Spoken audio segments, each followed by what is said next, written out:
नमस्कार, मी प्रतीक्षा. DNA मराठीमध्ये आपलं स्वागत. अहिल्यानगर तालुक्यातील पिंपळगाव माळवी येथील श्री गोरक्षनाथ विद्याप्रसारक मंडळाचे श्रीराम माध्यमिक व उच्च माध्यमिक विद्यालयात शाळेची बदनामी व मुख्याध्यापकांवर करण्यात आलेल्या बिनबुडाच्या आरोपांबाबत पालक मेळावा आयोजित करण्यात आला होता. शाळा ही ज्ञान मंदिर आहे.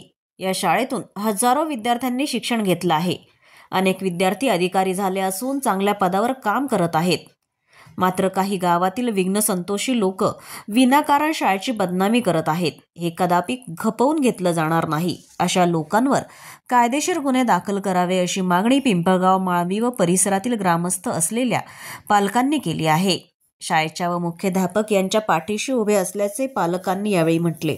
शाळा व्यवस्थापन समितीचे अध्यक्ष योगेश जिने, सदस्य रामगुंड, बाप्पू बेरड, सागर गुंड, सरपंच राधिका प्रभुणे, उपसरपंच मच्छिंद्र जिने, संतोष जिने, रावसाहेब भोसले, बाबासाहेब जिने, इंद्रभान बारगळ, माजी मुख्याध्यापक विजय गायकवाड, कैलास झरेकर, नवनाथ कदम, भाऊ कदम, गणेश जाधव, मुख्याध्यापक संभाजी पवार, शिक्षक आणि शिक्षकेतर कर्मचारी तसेच डोंगरगण, मांजरसुंबा, पिंपळगाव माळवी, आढाववाडी, धनगरवाडी परिसरातील पालक मोठ्या संख्येने उपस्थित होते.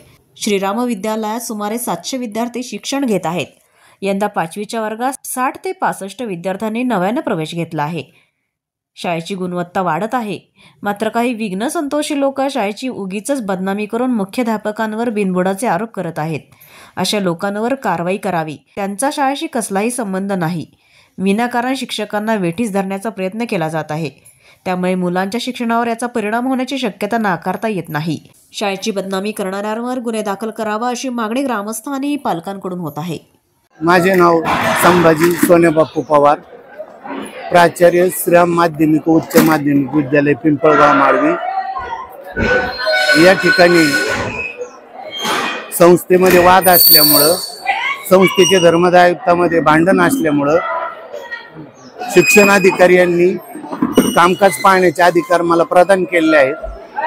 त्या अधिकारामुळं मी 2 वर्षापासून या ठिकाणी प्राचार्य अधिक शाळेचं कामकाज पाहत आहे. पण या मागच्या 8 दिवसामध्ये शाळेचे बदनामीकारक व्हिडिओ बाहेर पडले मीडियाच्या माध्यमातून. तेव्हा आज या ठिकाणी पालकांची सविचार सभा बोलावण्यात आलेली होती. पण जे विद्यार्थ्यांचे पालक या ठिकाणी आले होते, तर या काही पालकाने जो कोणी व्हिडिओ तयार केलाय त्याला अनुमती दिली नाही, उलट विरोध दर्शवलाय. आम्ही प्रसंगी आंदोलन करू, पण शाळेची अशी जी बदनामी झाली ती आम्ही कधीच खपून घेणार नाही. यामध्ये ग्रामपंचायत पिंपळगाव माळवी यांनी देखील अशा घटनेबाबत कुठल्याही पत्र देण्यासाठी किंवा संबंधित अधिकाऱ्याला आम्ही तशा प्रकारे ग्रामपंचायत मार्फत कळू अशा प्रकारचा शब्द दिलाय. जे ड्रेसच्या बाबत बोलल्या गेलं होतं, तर ते ड्रेस या ठिकाणी कुणालाही सक्ती केलेली नव्हती आणि ऐच्छिक विषय होता. परंतु त्याचा वेगळा इश्यू करून या ठिकाणी बदनामी झाली. मला या घटनेचा अत्यंत खेद वाटतो. एकूणच शिक्षक वर्गांच्या मनावर याचा दुष्परिणाम होतो. अंततः विद्यार्थ्यांच्या अध्ययनावर त्याचा परिणाम होत असतो. म्हणून अशा प्रकारच्या घटना शालेय बाबतीमध्ये कुठंच व्हायला नको आहेत, असं या ठिकाणी मी माझं मत व्यक्त करत आहे. धन्यवाद. नमस्कार, मी योगेश भाऊसाहेब जिने. या ठिकाणी श्री गोरक्षनाथ विद्याप्रसारक मंडळाचे श्रम विद्यालय पिंपळगाव माळवी या ठिकाणी आज ग्रामस्थांची मीटिंग झाली.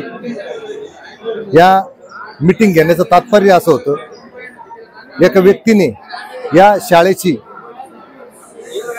कोणतीही माहिती न घेता चुकीच्या पद्धतीने शिक्षणाधिकाऱ्याला पत्र दिले होते की या शाळेत असे शाळेचे ड्रेस असतील किंवा बाकीच्या दाखल्यांची फी असतील, अशा वेगवेगळ्या प्रकारे या ठिकाणी शिक्षक भरती होऊ नये अशा वेगवेगळ्या प्रकारे निवेदन दिलं होतं. तर ते निवेदन साफ चुकीचं होतं.